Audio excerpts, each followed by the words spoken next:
Before we get to everyone's top 5 power rankings, let's talk about the 2 rookie quarterbacks that are making an impact. You've got Andrew Luck and you've got RG3. RG3's team is actually in contention to make a playoff run.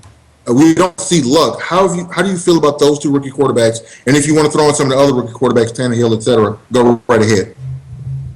RG3 in the beginning of the season so far has been one of the most exciting players. Yep. He fought Eli Manning to a duel, and absent a 77-yard pass, they probably would have won that game, and they would have been where they needed to be in the NFC East to make a challenge at that because, the Cowboys stink, the Eagles stink, and though the Giants beat the crap out of the 49ers, I think that they're still inconsistent, or they have that thing now where they know they can win a game whenever and they'll just turn it on.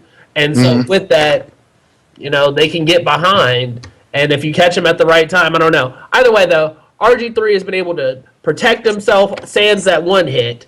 With a spoon? Huh? With a spoon? Yes. He's been able to protect himself. He's been able to make smart passes, been able to make deep passes. And I'll admit it, I haven't seen much of Andrew Luck. I mean, it's Indianapolis. They ain't showing me those games. Yeah, I think if this is going to be one of those drafts that you look back on, it's not as deep as the 83 draft, but you'll look back on it like people did with the 83 draft, and you'll say, not that there was this one quarterback to come out of the draft, but there were 2. I don't think it's a debate anymore about which one of these guys will be good. They're both going to be good. The thing that Luck is going to be a great pocket passer, and he's got a little bit of mobility. But the thing I like about RG3 is how smart he is. He's got great physical skills. He's a mature kid, but he's smart. He's a lot smarter than Cam Newton, and he's got a lot more physical durability than Michael Vick does. And he seems to have a work ethic and know what to say in the right circumstances. So I'm encouraged as long as he learns how to slide well before the linebackers start coming to lay the wood on him, which I think he did figure that out after Witherspoon clocked him good. Now he's a smart guy. That's the thing everyone forgets about RG3 is they look at him and they think Cam Newton, they think Michael Vick, but this guy is really smart, and I think it's why he'll be better than either one of them in the long term. I'll just play devil's advocate because I think they'll both will be great. I think they'll both equally be great. I think RG3 is what we kind of thought or wish McNabb would have been. He's got a lot of those qualities when he kind of first started. That's a good comparison. But here's what I'll say about Andrew Luck, and it has nothing to do with the players themselves.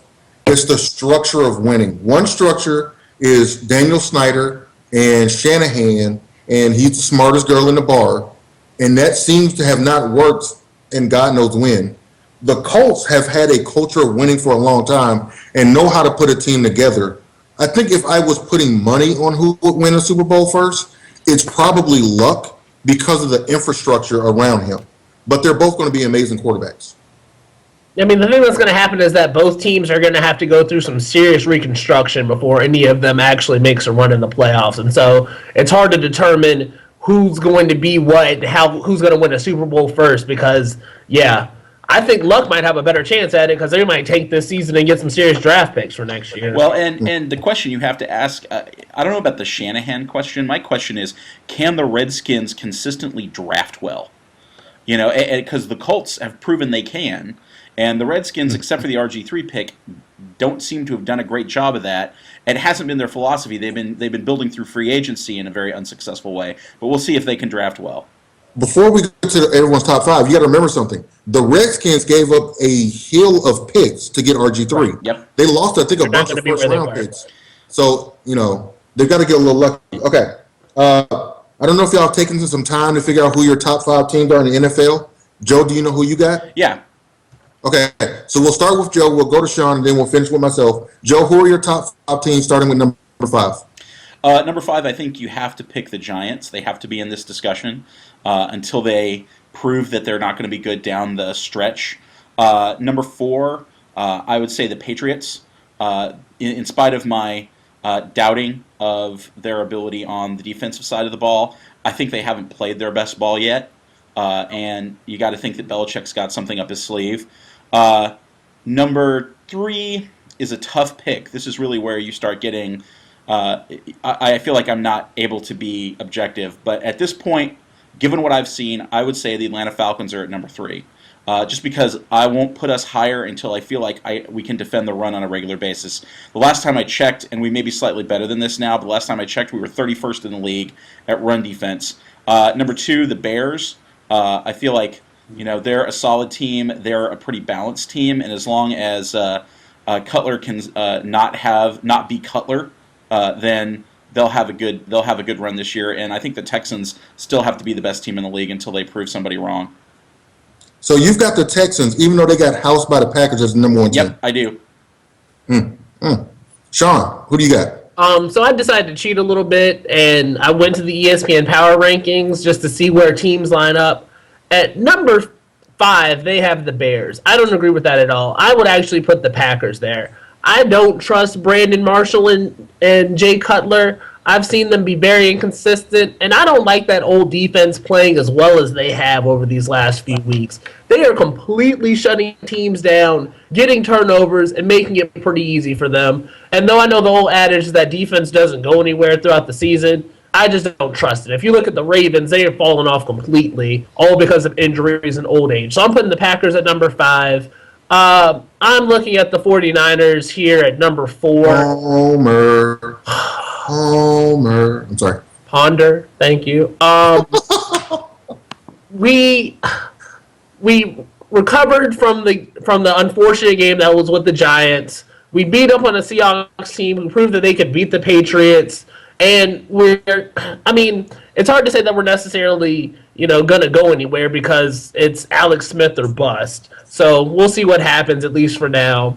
At number 3, I'll go ahead and put the Giants. Eli Manning is a robot that somehow throws touchdown passes only in the fourth quarter. He has whatever Tebow's drinking. 2, I'll put hear that, Joe? Tebow. I can make some comments about what I think Tebow's drinking in New York City, but we'll stay out of that. Oh, God. Number 2, I got the Falcons. Until you beat them, they're still going to be up there. They found a way to eke out games, and come playoff time, that's something that's always important. You already mentioned that, Joe. And then, number 1, I got to put those Texans. Even absent like a huge upset, not even an upset against the Packers. The Packers just finally turned it on one week.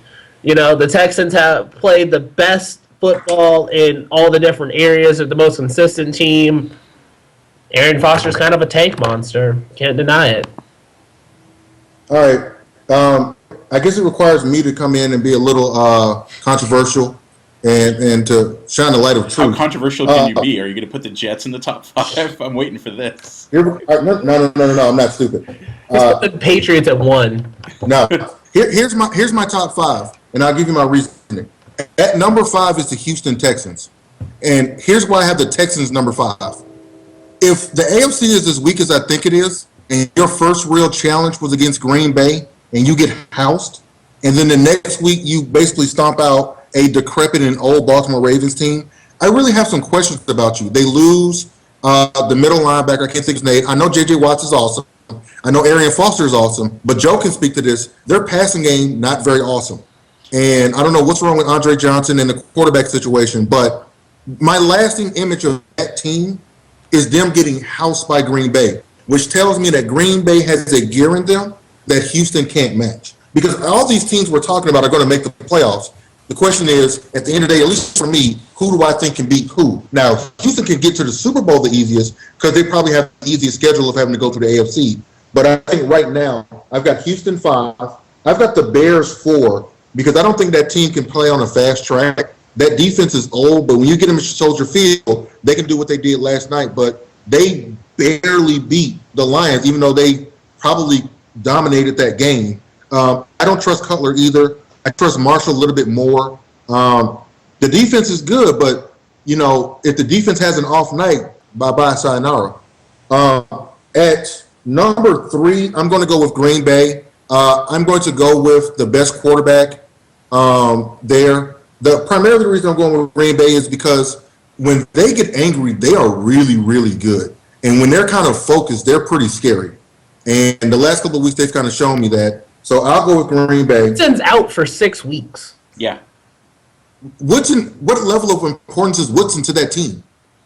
Start corner? Yeah, he's like one of their only good He's- defensive guy? players. He's a safety right now. He's one of the Like, three guys you can name on that defense. Sorry. Okay, but here's what I'll say about. I mean, you got B.J. Raji, you got Clay You can Matthews. only name him because of the commercial. That shit does not count. But here's the other thing you got to understand: Green Bay has beaten both Chicago and they've beaten Houston. So I've seen them compete against those two teams. They've won those games. All right, I'm waiting That for the top. Chicago game was nothing to be excited Yeah, about. But yeah. That's probably true, but a win is a win. Which brings me to the Atlanta Falcons at number 2. A team that's undefeated, number 2. Yes, undefeated number 2. None of us have put them at number 1. I would just like to Right. point that But a out. win is a win. Yeah. The reason that I have the Falcons number 2 is it's important to show that you can win games and be resourceful. Look, Matt Ryan's arm strength has gotten better, but this doesn't mean he'll be great in the playoffs. But this team kind of feels a little different in some areas. Stop They're bearing, 28. stop bearing the lead. Listen. Which bad team are you putting at number 1? I'm sitting here looking at the Hold on. standings. Giants. Hold on. So, and I also think that I think the passing game for Atlanta is going to be pretty good. The number 1 team in the NFL, in my opinion, is the New York Giants. That pass rush, Eli Manning, who is a top 3-4 quarterback in the league, behind that kind of a defense. Listen, Sean said it earlier. When they want to turn it on, they turn it on. And Sean saw this up close and personal. They ran over a 49ers team that looked like the bullies of the NFL, and they made them look like nothing. At the end of the day, if I was putting my money on a team to win one football game, that's the order I would pick those teams, and that's how I pick my ranking. All right, fair enough. I want to point out one thing. Each one of us had a kind of a controversial omission. I didn't put the 49ers in. Sean, am I right that you didn't put? Who did you not put in? The Patriots? No, I didn't put in the Patriots, but I didn't put in the Bears. Okay, and Eric doesn't put in the Patriots, but none of us even thought about the number 2 ranked team in the AFC, which is the Baltimore Ravens. No, that team's dead. No, Really, yeah. after one game that they looked awful in. Listen. No, they lost. Go for it. Give them the list. Ray Lewis is not Ray Lewis, but the cornerback they had was the best player on their team. They're getting Suggs back, but he's not going to be prepared. What you saw out of Houston versus Baltimore is something you're going to see a lot of from good teams. Pittsburgh can do that. They're going to come on. If they play Broncos, they can do that. There are a lot of teams that are going to house Baltimore, and unfortunately, injuries are why they're not in my top 5. Well, it's funny because at the beginning of the season, I really, really thought that Baltimore was going to be a really good team this year, and the reason I thought they were going to be a really good team this year is Flacco played really well in the playoffs, and I thought that was him turning the corner, and he really was going to be an elite quarterback, and that hasn't happened at all. And I agree with both of you. You'll notice I didn't put the Ravens in my top 5 either, but I think it's amazing that there's a team that a bunch of people picked to win the Super Bowl at the beginning of the year, and all of a sudden it looks like you can't even think of them winning the Super Bowl anymore. No. I will say this. I agonized with the 49ers only because it's just Alex Smith. Like, I don't know. Like, that is my thing. Like, I understand they can be a top 5 team. That defense is legit. The Giants game might be an aberration. But good God, it's Alex Smith. Like, that's the only thing I can say. You've never heard the phrase Alex Smith and Super Bowl winning quarterback. Well, Just my thoughts. That doesn't mean anything. There's a bunch of people that haven't won the Super Bowl. He played pretty well in the playoffs last year. He did. I mean, he wasn't the reason they lost at the end. No, I think it was the punt returner or something? Yeah, no, Kyle Williams. Wait, I'm on the internet, right? I'm coming for you. Okay.